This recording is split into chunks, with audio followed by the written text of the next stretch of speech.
Hello, my dear friends. Today we will be dealing with the excretion topic. That is a part of pharmacokinetics which comes after absorption, distribution and metabolism. इसमें अपन क्या क्या cover करेंगे? पहले अपन देखेंगे definition क्या है, इस excretion का सिग्निफिकेंस क्या है, इसका रिजल्ट क्या होता है। उसके बाद अपन देखेंगे कि कौन कौन से ऑर्गन्स इन्वॉल्व है इसमें और जिस ऑर्गन के बेस पर ये उनका नाम किस तरह से दिया जाता है, जिसे टाइप्स ऑफ एक्सक्रीशन। फिर इसमें जो मेन एक्सक्रीशन होता है वो होता है रीनल एक्सक्रीशन, उसमें कौन कौन से प्रोसेस हैं और थोड़ा सा डिटेल में जानने की कोशिश करेंगे। तो देखेंगे अपन excretion of drugs. It is irreversible transfer of drug from internal environment to outer environment. Internal environment मतलब बॉडी, आउटर मतलब आपको पता ही है। तो अपन कह सकते हैं कि it is irreversible transfer of drug और द मेटाबोलाइट, या तो ड्रग या metabolite from body to outside. अगर रिजल्ट की बात करें तो आपको याद रखना है कि the excretion is responsible for termination of action of drug. Out of the four process pharmacokinetics, absorption, distribution, metabolism and excretion, only the excretion is responsible for termination। ये क्वेश्चन पूछा जा चुका है। अब ये होता कैसे है? So there are different organs involved in the process of excretion। मतलब मैं कह सकता हूं कि कई ऑर्गन अपना रोल प्ले करते हैं जो ड्रग है उसको बॉडी से बाहर निकालने के लिए। और वो ऑर्गन कौन कौन से होते हैं? किडनी, लीवर, लंग्स, सलाइवा, मतलब सलाइवा के थ्रू, स्किन के थ्रू, जीआईटी एंड जेनेटिक्स। और उन ऑर्गन्स के बेसिस पर ही उसका अलग अलग नाम दिया गया है, मतलब types of excretion. If the excretion of drug और its metabolite is occurring through kidney, it is termed as renal excretion. Similarly, if it is occurring through liver, it will be termed as biliary excretion। Bile इसलिए क्योंकि जो भी drug निकलेगी वो bile के अंदर होकर निकलेगी और क्योंकि बाइल लीवर से ही सीक्रेट होता है। फिर आता है लंग्स। अपन ने देखा है कि बहुत कॉमन होता है, alcohol can be easily smell, मतलब उसको आराम से फील किया जा सकता है। क्यों? क्योंकि वो लंग्स के थ्रू एक्सहेल होता है। It means drugs are excreted through pulmonary excretion also. फिर आता है सलाइवा। कई बार आपने देखा है कि दवा लेने के बाद क्या होता है, अपना मुंह खड़ा हो जाता है। उसका एक कारण यह है कि जो मेटाबोलाइट्स हैं ड्रग के वो सलाइवा में आ जाते हैं, तो दैट इज सलाइवरी एक्सक्रीशन। फिर स्किन के थ्रू होता है। ऐसे ही एक्सक्रीशन अगर फीसिस के थ्रू है तो वो कहलाता है फीकल एक्सक्रीशन, और फिर जेनेटल एक्सक्रीशन। ऐसा नहीं है कि सिर्फ यही टाइप्स ऑफ एक्सक्रीशन है, others routes are also there, but these are the major routes।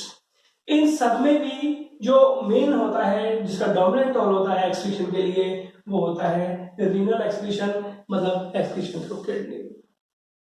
Now अपन देख रहे हैं कि ड्रग यूरिन में एक्सक्रीट हो रही है, मतलब यूरिन में निकल रही है। तो यूरिन में कैसे निकल रही है? तो इसलिए अपने को पहले जानना पड़ेगा कि यूरिन फॉर्मेशन होता कैसे है। अगर मुझे यूरिन के बारे में पता लग जाएगा तो मेरे पास आइडिया रहेगा कि यूरिन के अंदर आ कैसे रही है। तो यूरिन फॉर्मेशन में अपने को पता है देयर आर 3 स्टेप्स इन्वॉल्व्ड। कौन कौन से होते हैं? एक तो होता है फिल्ट्रेशन, ग्लोमेरुलर फिल्ट्रेशन जिसको बोलते हैं। दूसरा होता है एक्टिव ट्यूबुलर सिक्रेशन, और तीसरा होता है रीअब्जॉर्प्शन, जो एक्टिव भी होता है और पैसिव भी होता है।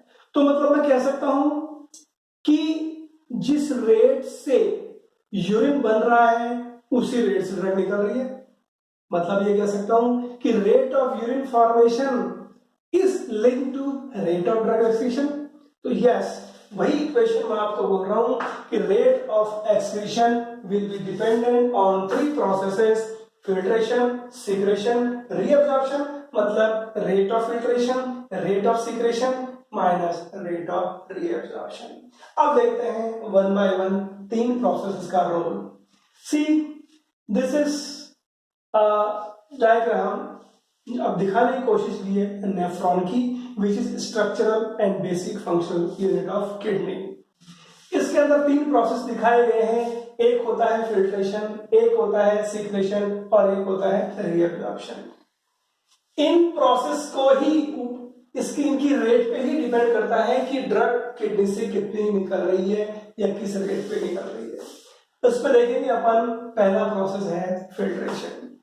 तो ये अपन जानते हैं कि जिस तरह यूरिन फॉर्मेशन में फिल्ट्रेशन पहला प्रोसेस है, जो भी चीज ब्लड के अंदर डिसॉल्व है it is ultimately flood in the Bowman's capsule और इसके पार्ट को बोलते हैं ग्लोमेरुलस।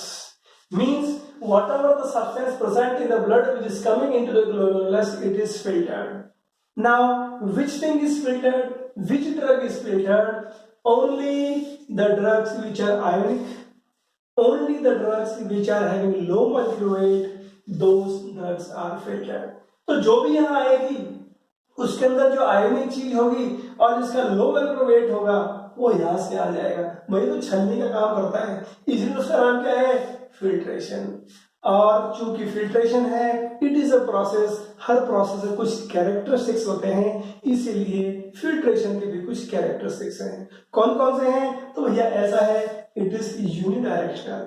यूनिडायरेक्शनल का मतलब क्या है कि जो भी चीज आएगी ना वो छन के आएगी, इधर ही जाएगी, वापस नहीं जाएगी। दूसरा है इसका characteristics, it is non selective. Non selective means जो भी चीज ब्लड में होगी वो छन जाएगी irrespective of what is present. तीसरा है the driving force responsible for filtration is hydrostatic pressure of the blood.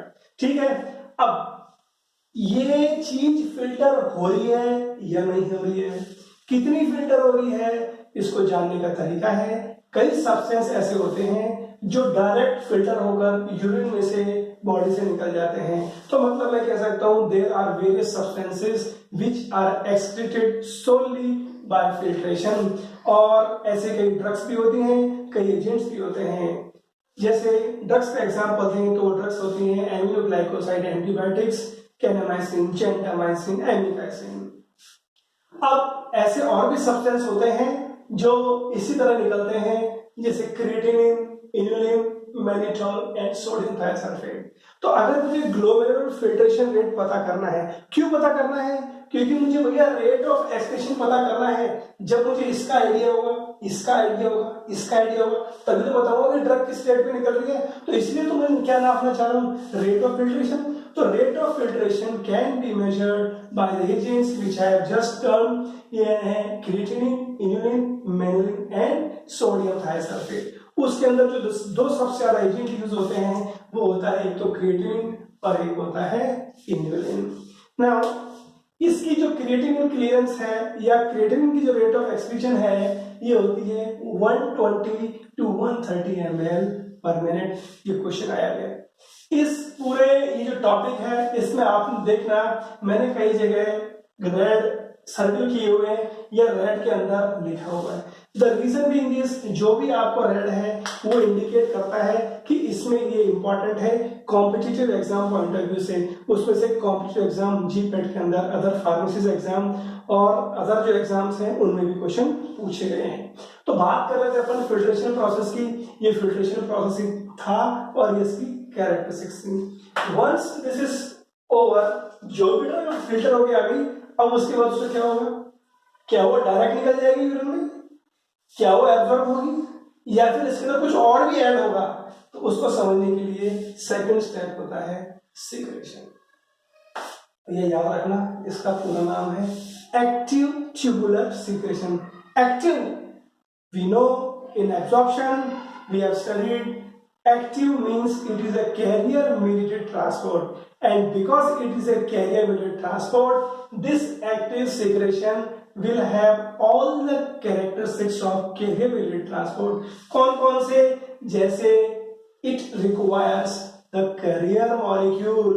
ठीक है, तो कैरियर मॉलिक्यूल का मतलब कोई भी एक सब्सटेंस होगा जो ड्रग को ब्लड से लिवर में पहुंचाने की कोशिश करेगा या हेल्प करेगा। therefore it is carrier mediated। और मैं ये भी जानते हैं, अपन ये भी जानते हैं कि carrier mediated ट्रांसपोर्ट की एक और कैरेक्टरिस्टिक्स है, इट इज सैचुरेबल। सैचुरेबल का मतलब क्या है कि अगर कंसंट्रेशन वो ड्रग की बढ़ाते जाएंगे तो रेट ऑफ एब्जॉर्प्शन बढ़ती है। इसी तरह यहाँ कह सकता हूँ कि अगर ड्रग की कंसंट्रेशन बढ़ेगी रेट ऑफ एक्सक्रीशन बढ़ेगी, लेकिन up to a limit only, क्योंकि दीज आर लिमिटेड नंबर, उसके बाद चीज सैचुरेट हो जाएगी। फिर तीसरा आता है स्ट्रक्चर स्पेसिफिक। स्ट्रक्चर स्पेसिफिक का मतलब यह है कि हर ड्रग का एक डेफिनेट कैरियर है। हो सकता है ए ड्रग के लिए ए कैरियर चाहिए, बी ड्रग के लिए बी कैरियर चाहिए, तो हर ड्रग का अलग कैरियर होगा।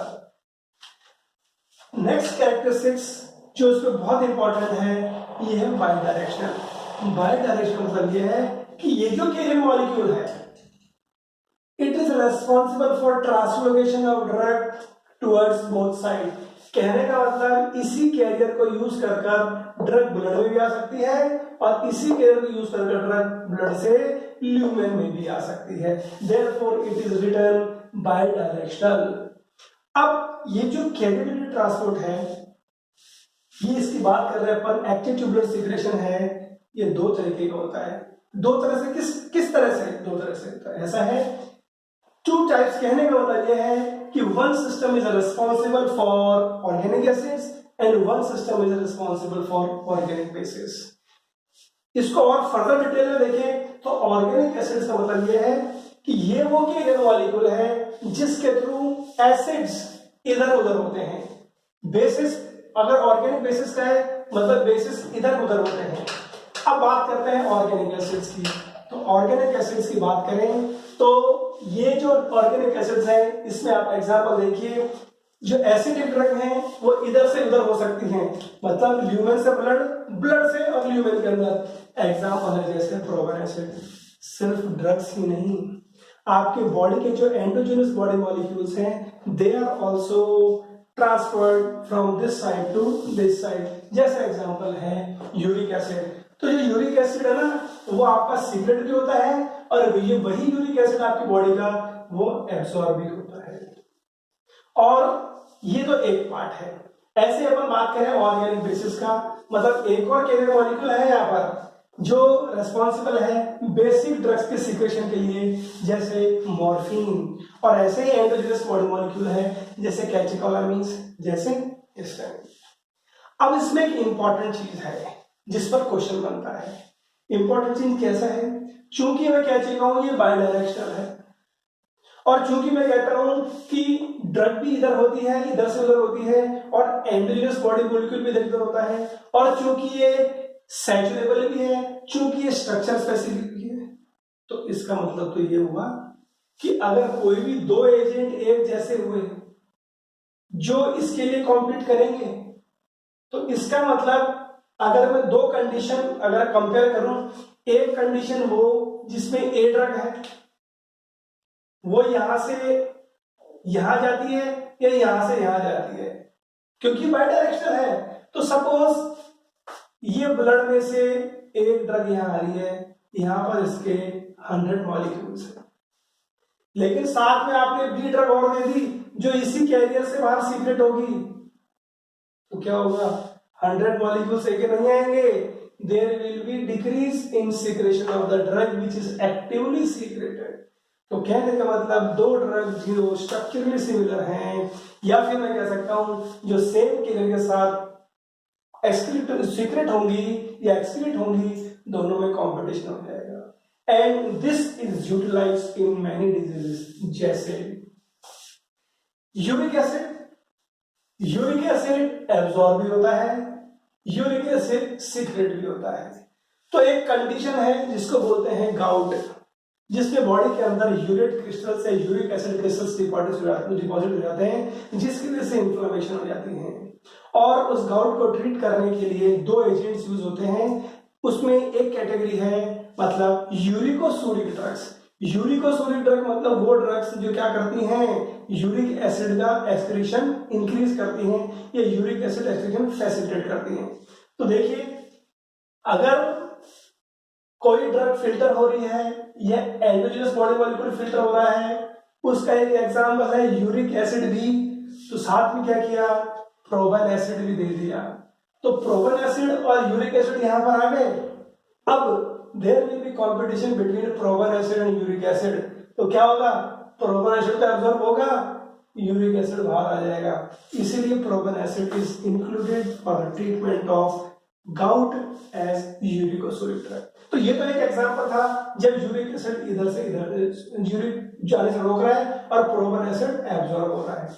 अब देखिए दूसरा example, probenecid it inhibits the secretion of penicillin. होता क्या है, पेनिसिलिन जो ड्रग है वो होती है actively secreted from blood to lumen. तो जब प्रोपन एसिड के साथ देंगे तो again there will be competition, जैसे ए और बी मैंने बताया भी आपको, ऐसे ही there will be competition between probenecid and penicillin.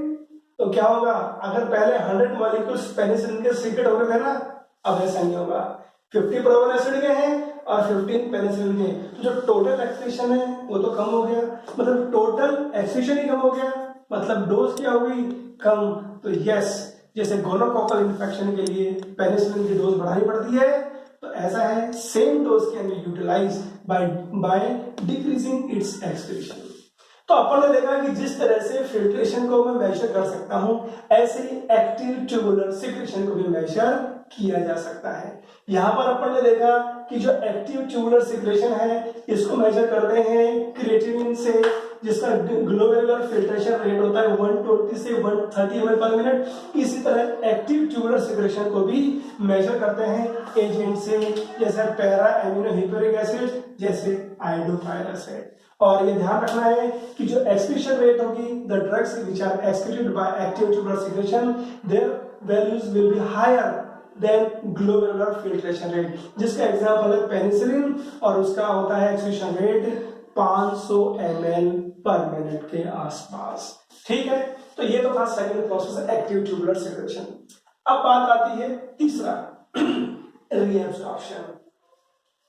ये रीएब्जॉर्प्शन दो तरीके का होता है, ये दो तरीके का है रीएब्जॉर्प्शन, एक्टिव भी है और पैसिव भी है। अब अगेन एक्टिव हो तो कैरियोमेटेड, तो सारी कैरेक्टरिस्टिक जो कैरियोमेटेड की होती हैं, लेकिन किसके लिए होता है दिस, भाई ऐसा है, मैंने बताया ना, जो चीज फिल्टर हो रही है वो निकलेगी, लेकिन बॉडी के अंदर कई चीजें ऐसी होती है यूरिन में इंपॉर्टेंट होती हैं, जिस वक्त पढ़ते हैं ग्लूकोज, अगर ग्लूकोज बॉडी से निकल गया तो नो, इसलिए बॉडी के पास ऐसे मैकेनिज्म है, तो जितना भी ग्लूकोज आया है ना वो पूरा का पूरा एब्जॉर्ब हो जाएगा। तो मुझे एक्टिव प्रोसेस उसी के लिए है, मतलब this active reabsorption is for high threshold substances, not only glucose but vitamins, amino acids etcetera. Now the thing is, ये हाई थ्रेशोल्ड सब्सटेंस है, तो कहने का मतलब कोई भी चीज बाहर जब ही निकलेगी जब ये सारे के सारे सैचुरेट हो जाएंगे, क्योंकि एक्टिव प्रोसेस है, तो जब कंसंट्रेशन ही बहुत ज्यादा बढ़ जाएगी ना कि किडनी इसको रीअब्सॉर्ब नहीं कर सके, तभी ग्लूकोज बाहर आएगा, वरना ग्लूकोज बाहर नहीं आता यूरिन के अंदर। ठीक है, अब रीअब्सॉर्प्शन में दूसरा होता है passive process, and because it is passive process it is diffusion. और हम जानते हैं कि डिफ्यूजन के अंदर दो चीज इंपॉर्टेंट होती है, एक तो होता है नॉन आयनाइजेशन ऑफ ड्रग और एक होता है लिपोफिलिसिटी ऑफ ड्रग। तो कहने का मतलब ये किसके लिए है, ये उन ड्रग्स के लिए हैं जो लिपोफिलिक हैं और जो नॉन आयनाइज हैं।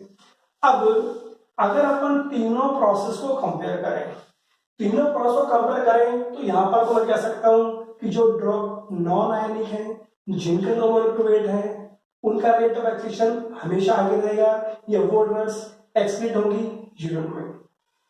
ये वो प्रोसेस है जो ड्रग को और ऐड करेंगी, फैसिलिटेट करेंगी। तो एक ड्रग एक्सक्रीट भी हो सकती, सीक्रेट भी हो सकती है और फिल्टर भी हो सकती है, लेकिन उसी ड्रग का अगर एब्जॉर्प्शन हो गया तो कंसंट्रेशन कम हो जाएगा, रेट ऑफ एक्सक्रीशन कम हो जाएगा। इसीलिए देखिए आप, rate of excretion to kidney is filtration plus secretion minus reabsorption. तो किस कैटेगरी की ड्रग, इसका पता लग गया। इसकी बात करें तो एसिडिक या बेसिक ड्रग्स या उनके मेटाबोलाइट्स आर सीक्रेटेड। इसकी बात करें एसिड ड्रग्स, बेसिक ड्रग्स, लेकिन वो लिपोफिलिक होती हैं, वही रीअब्सॉर्ब होती हैं। Again I am coming to this point because it is very important. भैया जो ड्रग रीअब्सॉर्ब हो रही है, तो रीअब्सॉर्ब तो मैंने बताया ना लिपोफिलिक होती है, और दो इंपॉर्टेंट चीज मैंने आपको बताया, एक तो होता है लिपोफिलिसिटी और दूसरी होती है नॉन आयनाइजेशन डिफ्यूजन के लिए। तो आयनाइजेशन और non ionisation we have studied in absorption, it is related to pH and pK of the drug, और pH pK of the drug ionisation और नॉन आयोनाइजेशन से कैसे रिलेटेड है ये एब्जॉर्प्शन में पढ़ चुके हैं। एक इक्वेशन होती है हेंडरसन हेजलबैक इक्वेशन जो अपन कई बार पढ़ चुके हैं। अब अगर पीएच सराउंडिंग का चेंज होगा तो depending on the pK the amount of ionized and non-ionized drug changes and this principle can be utilized for poisoning cases। Sir कैसे बताओ? तो ऐसा है, इसको समझने के लिए अगर मैं आपको बताऊं कोई एसिडिक ड्रग है जैसे बारबिचुरेट, वो बहुत ज्यादा अमाउंट में ले ली, अब वो एसिडिक ड्रग है, बारबिचुरेट जैसे फिल्टर होंगे अगर वो आयोनिक है तो फटाफट सीक्रेट हो जाएंगे, अगर वो नॉन आयनिक ही है तो नॉन आयनिक मतलब लिपोफिलिक है, वो वापस से रीअब्सॉर्ब हो जाएंगे। तो क्यों ना मैं इसको यही लिख दूं, रीअब्सॉर्ब ही नहीं होने दूं। तो yes, by administration of the agents like sodium bicarbonate, तो सोडियम बाइकार्बोनेट से क्या होगा, जो पीएच ज्यादा हो जाएगा, चूंकि वो बारबिचुरेट की बात कर रहा हूं वो एसिडिक है, सोडियम बाइकार्बोनेट से क्या होगा, आयनाइजेशन हो जाएगा। According to this equation ionic absorb होती नहीं है, यूरिन में सॉल्युबल हो जाएगी और बाहर निकल जाएगी। ऐसे ही बेसिक ड्रग की पॉइजनिंग की बात कर सकता हूं कि अगर ड्रग बेसिक है तो मेंडेलिक एसिड या सिट्रिक एसिड देकर मैं यूरिन का पीएच कम कर सकता हूं, ड्रग का आयनाइजेशन हो जाएगा और ड्रग का एक्सक्रीशन हो जाएगा। So this is in short about the renal excretion of drugs.